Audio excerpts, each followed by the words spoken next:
Ano ba yung rason bakit may ganyan? Bakit may People's Initiative? Sa akin siguro, yung sa People's Initiative yan, ang nangyayari kasi, siguro nakikita ng ng ibang mga tao, masyadong mababaw. Kailangan talaga, kumbaga, hindi mo lang, kumbaga sa pagkain, hindi mo lang titikman. Ubusin mo muna para masatisfy ka. Kung maano mo talaga yung buong wisdom doon, ganyan. Yung libro, hindi ka lang title page. Basahin mo yung buong libro para the wisdom itself na galing doon, maintindihan mo, maunawaan mo. Yun yung para sa, talaga siguro mag-double time yung Congress ng information drive. Bago sila People's Initiative. Kasi ngayon Parang minamadali. Yun yung nangyari. So yun ang kamalian nila. Para sa akin yun yung parang butas. Hindi naman ako against doon, pero siguro yun yung nasisilip. Kasi parang minamadali eh. Nandun na tayo sa minamadali, kaso yung information drive talaga. Kasi sasabihin na iba, binayaran, binigyan lang ng ayuda. Di ba? Hindi yun hindi may tatanggi kasi may mga video eh.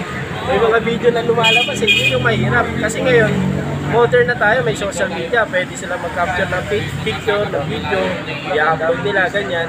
Yun yung mahirap. So, ang nangyayari tuloy ngayon, pinapakinggan ng mga pro-Marcos ang mga anti-Marcos. Kaya, Hindi naman siguro sa pinapakinggan. Ang nangyari kasi ngayon. nga hindi na nila naiintindihan masyado yung cha-cha.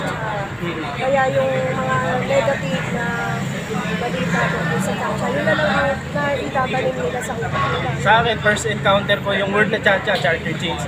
Panahon ni Gloria pa. Ako nun? First year college, 2009. Matagal.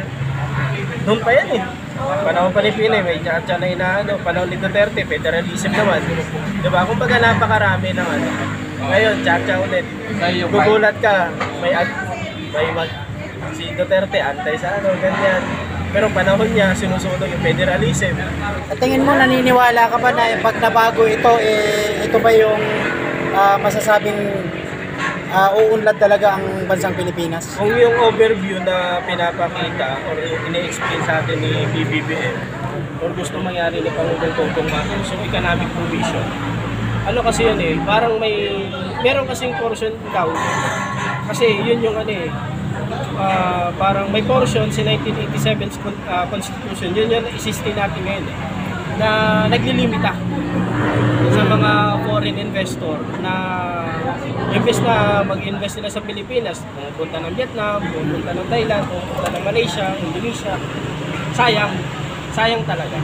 Kaya kung economic provision naman, yung purpose nitong charter change na to, why not? Kasi lalong-lalo na ngayon, we are still nagre-recover pa kasi yung bansa natin sa economy from pandemic. So lahat naman ng bansa apektado ng pandemic, then nagre-recover tayo.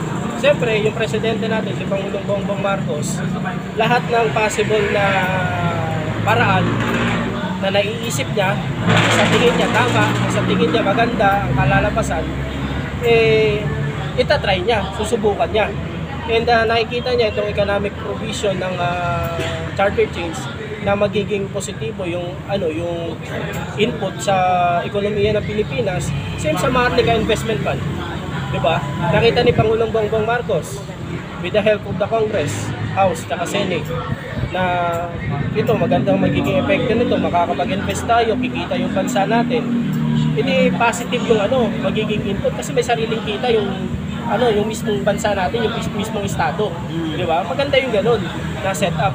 Ngayon, sa economic provision naman ng cha-cha, kung nakikita ni Pangulo, sige, kung mapapadali yung pagpasok ng mga investor, because President Bongbong Marcos is planning that the Philippines maging economic hub. Kumbaga, lalapit sa atin yung mga investor. Correct. Lalapit yung investor sa atin.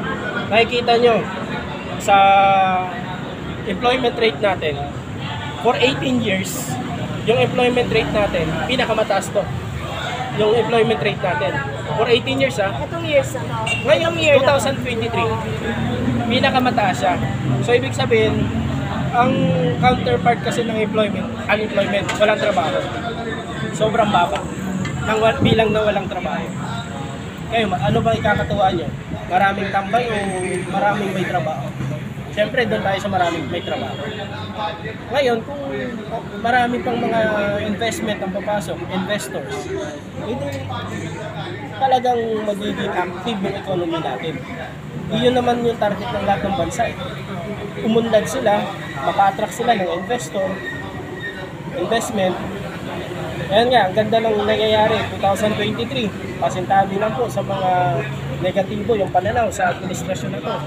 Mataas po yung ating employment rate. Investment po natin na approve ng Board of Investment or BOI. Kasi pre-pandemic natin, worth more or less trillion ang approved investment natin. Then 2023, under the Marcos Jr. administration, halos pumantay na siya yung approved investment natin. Ganun na siya kalaki. So ibig sabihin, nakikita natin, na-attract talaga ni BBBM ng kanyang administrasyon yung mga investor, domestic tsaka foreign investor yun. Ano na yun? Nagkahalo na yun.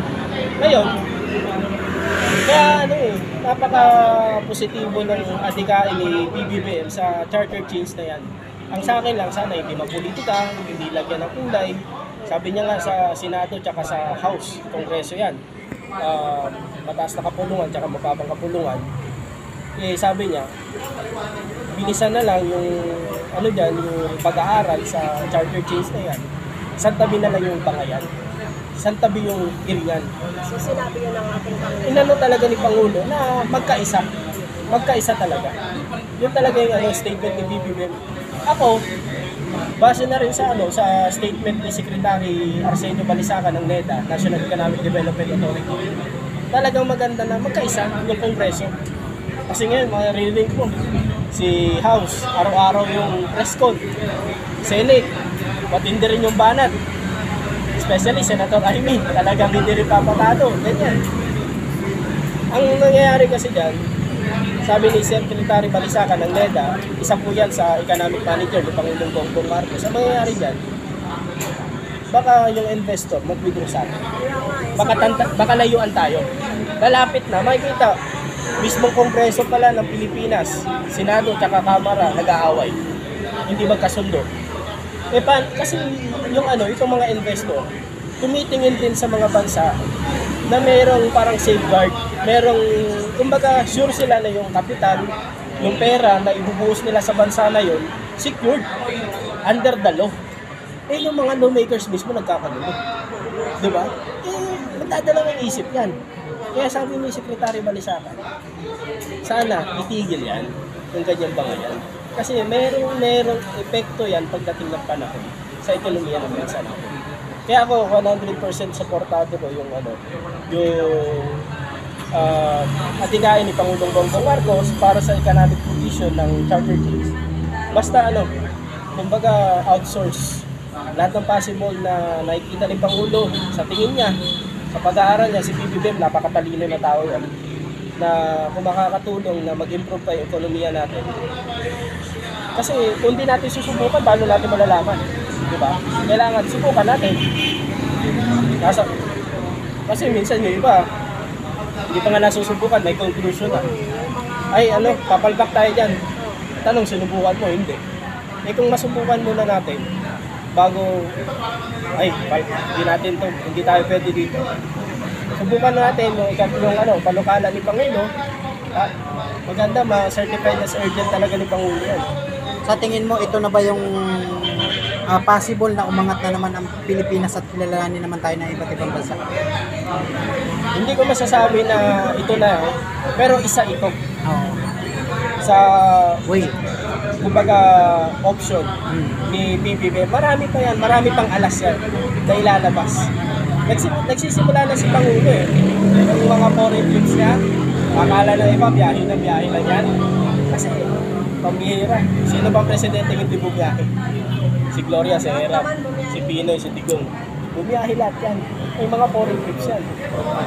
Ngayon, pagkarating kay BBM, yung na yan, charter change ng economic provision, yung sabi ko nga kanina, subukan natin kasi ina-outsource ng Pangulo ang lahat ng mga pwede pwedeng magiging paraan para umunlad pa tayo sa Pilipinas. At tulad yan ng Maharlika Investment Fund or investment sovereign wealth fund natin. Yung iba, negatibo ka agad, wala pa nga. Eh, ngayon, masusubukan na natin yung galing ni BBBM dyan. Baka iba na naman yung isipin ng iba.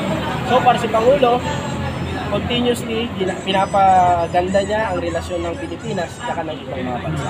And Australia, isa po yan sa ating mga kaalyado at kakamping bansa po natin.